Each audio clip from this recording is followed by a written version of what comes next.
This is the lesson for Mod 12, Lesson 4, Inscribed and Tangent Chord Angles.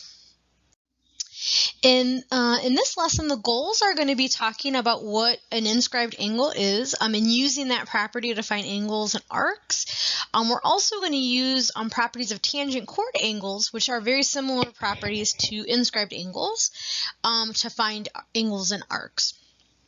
So the first thing we're going to look at is what is an inscribed angle. A few lessons ago, we looked at a central angle. That was an angle where it was formed by two radii of a circle.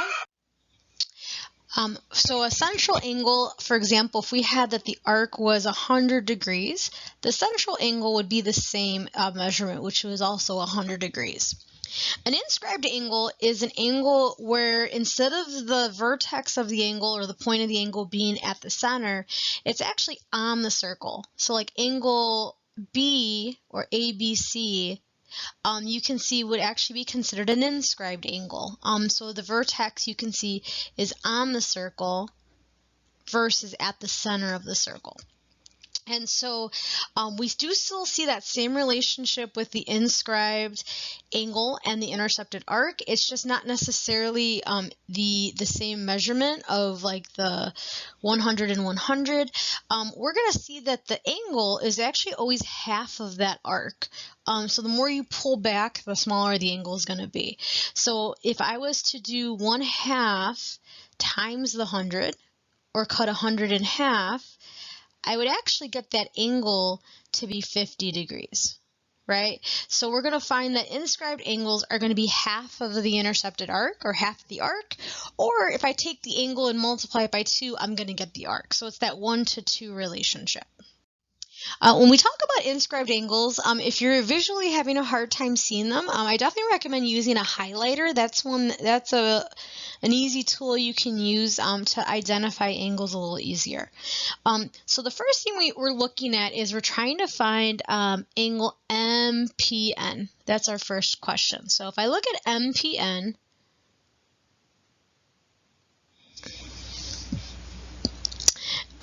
we can see that Mpn, actually the part of the circle that falls within Mpn is 70 degrees.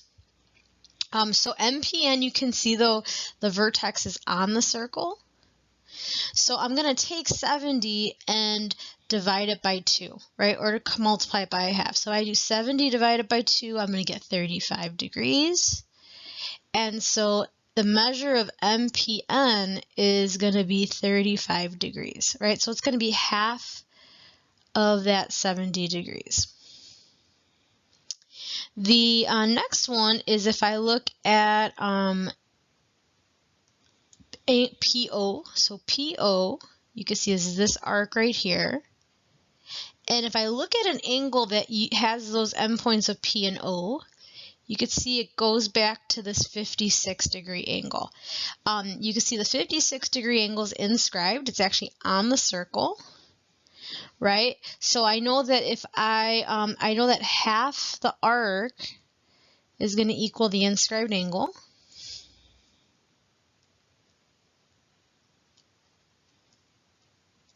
Or you can think of it as the arc is going to be twice the inscribed angle, right? So it's that 1 to 2 relationship. The angle is always smaller than the inscribed angle is always smaller than the arc. So if I do 56 times 2, I would get my answer of 112, and that arc measures 112 degrees. So that would be my answer for PO.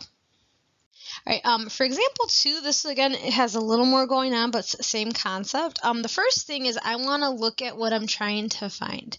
I'm trying to find a BAC. So BAC is an inscribed angle. That's what we're trying to find. And then I'm going to look to see, well, what do I already know? I know that it ties with this arc right here, which also I don't know yet. But then what do they do? What do they tell us in the problem? They tell us BOA is 72. So BOA is 72, which means that this part of the circle this is a central angle, will also be 72, right? Because I'm not going to do the half. This is a central angle. It's not on the circle. It's at the center. Whenever we get stuck, always see if you have a diameter. I do have a diameter. You can see that I have AC makes half of a circle. So this, if I subtract 180 from 72, or 72 from 180, I'm going to get 108.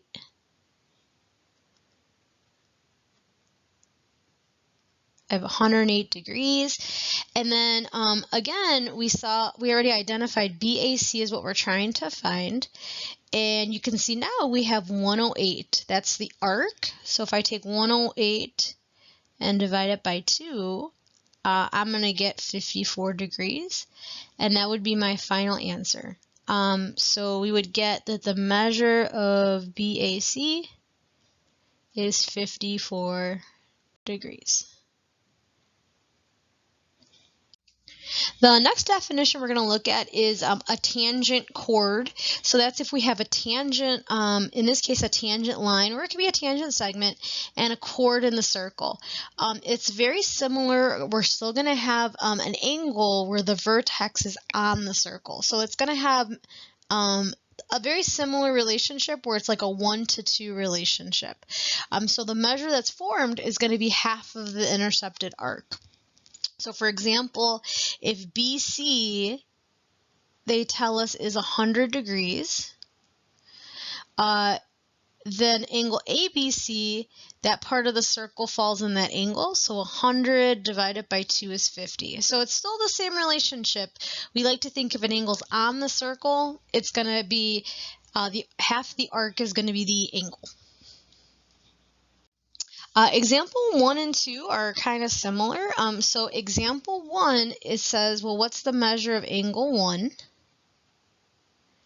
Well, we're going to, again, I recommend tracing the angle and see what part of the circle falls with that. You can see the part of the circle that falls in there is 150. So if I was to take the arc and divide it by 2, I get 75.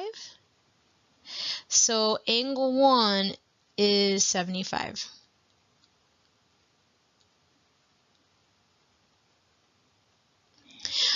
For the next one, it says find the measure of DAB. So again, I'm gonna highlight what are we trying to find. DAB is this arc right here. And then what did they already give us for this problem? So they gave us, actually, this angle is 85. So if they put it outside the circle, it would have been an arc. Since it's inside floating there, we're saying that that angle is 85. So what do we know from there? We do know then that if this is 85, if I multiply it by 2, I'm gonna get that arc that goes with it. And then if I didn't know what to do, we're just gonna try stuff out, see what works. So this is 170. My goal is to find what I highlighted in green, and we do know that the whole circle is 360, right? So if I do 360 minus 170, we're going to go ahead and get 190. And this is like one of a few different ways you can do it. So the measure of DAB, so that's a major arc, is 190 degrees.